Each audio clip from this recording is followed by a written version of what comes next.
Today we are looking at the transnational development of the Gothic cathedral by way of the Byzantine central plan and Romanesque cathedrals. It will be a fast forward through quite a bit of time and space, but let's get started. Our class objectives today are to examine the evolution of the cathedral plan. Our material study will be stone, but it should also say light, without a doubt. The architectural styles we'll be examining are the Byzantine central plan, briefly, because we've already taken a look at that, Romanesque cathedrals, and Gothic cathedrals. We're circling back for a second to the Byzantine Empire. We studied its architectural influence when we looked at the churches, cathedrals, and other structures in northwestern Russia.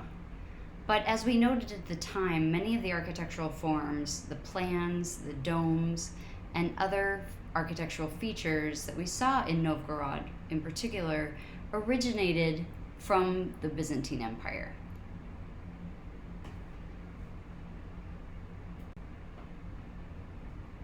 In a past lecture, we've already examined the way that the Byzantine central plan took unique form in the northern Orthodox churches, particularly the wooden churches of Novgorod. And just a reminder, this is what that central plan looks like. We discussed the way that center circular space denotes not only an open nave, but also a large dome, also called a kuba, if we think about it in the place or the centrality for Islamic mosques. And we've thought about the way that this very plan is not only specific to Christian Orthodox churches. Today we're going to advance our thinking of this form and its influence as we move into the Romanesque Empire, or at least the Romanesque period. So take a look at the map in front of you. This is a map of what we now call Europe between 1000 and 1200 CE. The architecture of this period will later be called the Romanesque. The people of this time period just called it architecture. So right before this time, leading up to the year 1000, the Christian church was on hold. It was thought that the end of the world would arrive in the year 1000, and so moving up to that time period, no one was building cathedrals, no one was building churches. There would be no need if the end of the world was about to arrive. Of course, the end of the world did not occur, as we know, because we are still here today. And when the people of that time period realized it's going to be all right, we're still here, about a century and a half of a building explosion occurred, particularly within this space that we're examining on the map. The scale and sophistication of this building hadn't been seen in this region since the time before the fall of the Roman Empire. Of course, incredible works of architecture, building, and infrastructure were happening in other places around the globe. But in this particular space and time, a new launch and interest in cathedral building was on its way. Take a second to think about and write down some notes about what we're looking at. What comes to mind when you look at this particular image of the Abbey of Sainte-Foy-de-Conques? What descriptive terms, what materials, what's going on?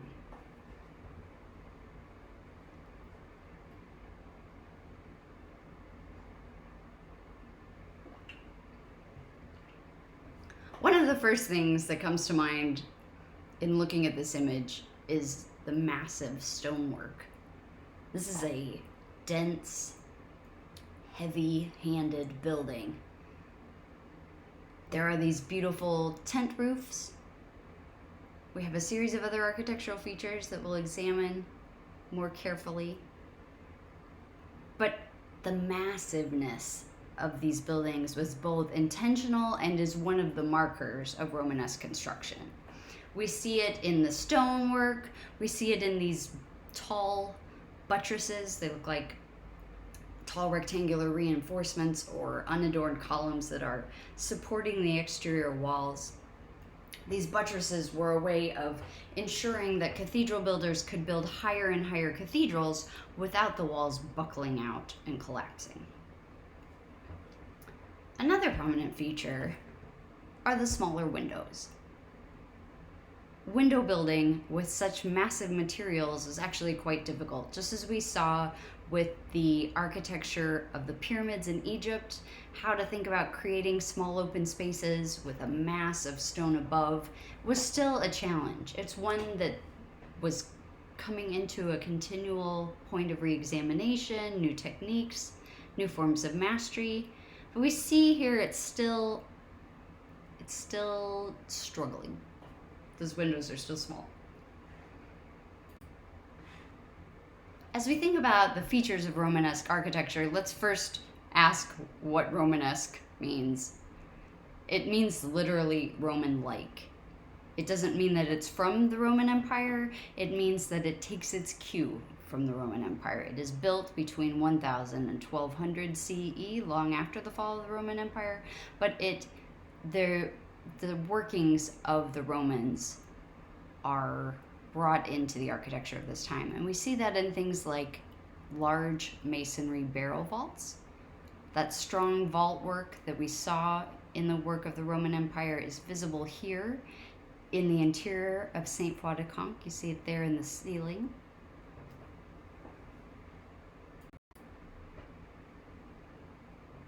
Why is all this important?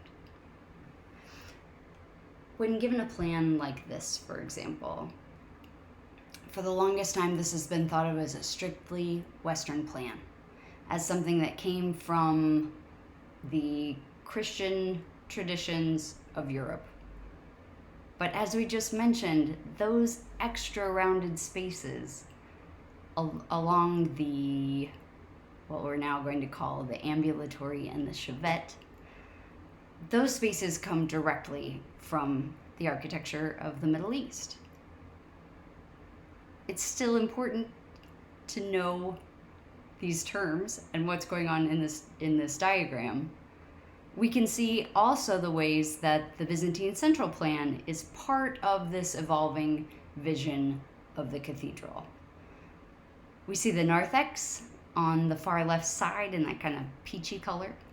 We have two towers that were visible on the outside of Saint Foy. Down the middle, you have the nave, which in this case is no longer rounded. That dome space is moved up to the front over the choir in this cathedral plan. We still have the aisle, the space where one might walk to enter the nave of the church.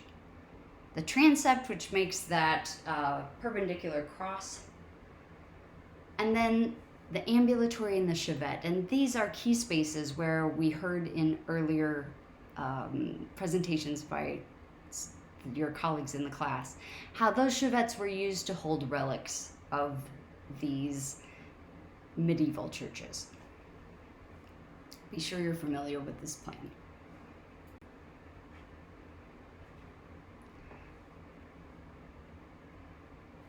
Although Roman barrel vaults were common, the addition of these windows that we begin to see in Romanesque architecture was not part of the Roman Empire. There are many reasons for that: the technology for creating that glass and windowed space, and the ability to make a large opening that even that rose window, which we'll learn that terminology shortly, with that rose window occupied, was unknown yet to the Romans.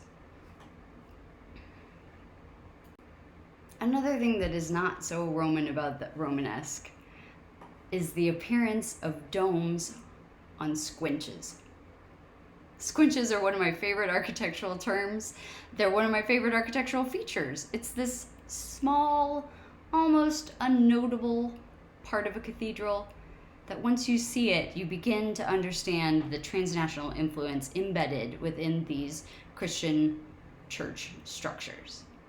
So, what's a squinch? A squinch is the simplest way of adapting a dome to a square room.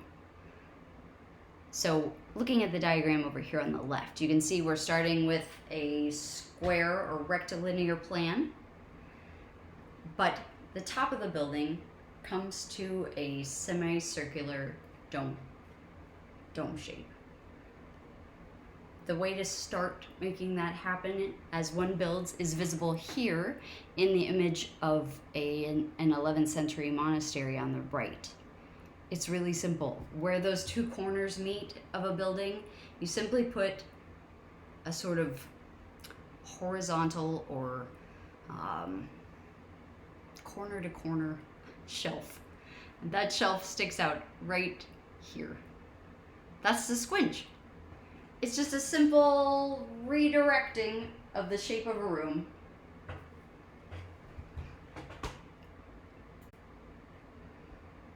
But although squinch is a structural element of vaulting systems, they appear to have been developed in the corridor stretching from the Caucasus to the Persian Gulf.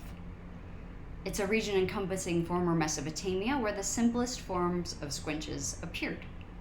Squinches didn't have any other precedents or parallels in the architecture of Roman antiquity, nor in the building traditions that were the heirs to the architecture of Western Europe. In large part, they are part of an Armenian tradition of building, and you are fortunate, maybe unfortunate, depending on your point of view, that we're doing this course at an escalated pace. I have in the past spent an entire day on squinches because of what they teach us, because of the signposts they are to tell us about intercultural influence in things we once thought to be quite distinct and quite separate. Here are a few more spectacular examples of squinches.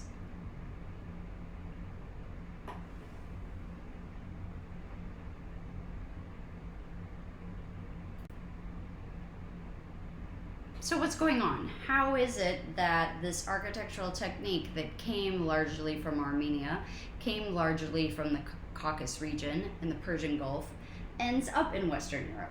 How does that feasibly happen?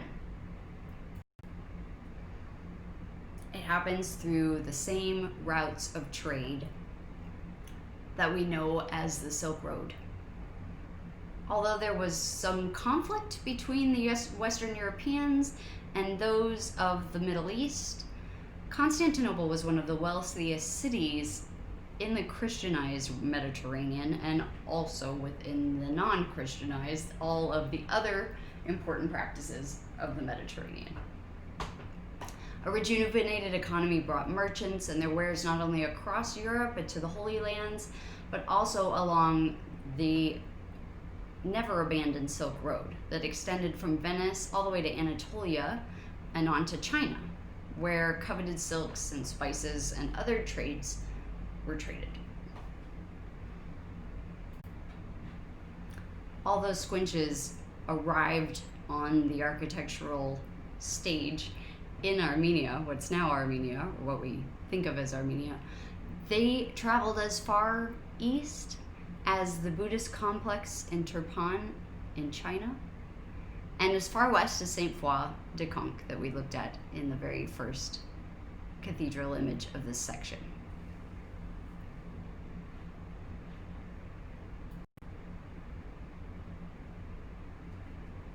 In that way, this architecture of the Holy Roman Empire was neither Roman, nor was it holy.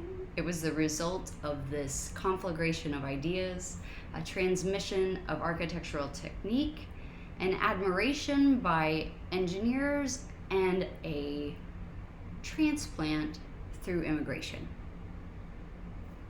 Keep this in mind the next time you are visiting a Gothic, Romanesque, or even a classical church.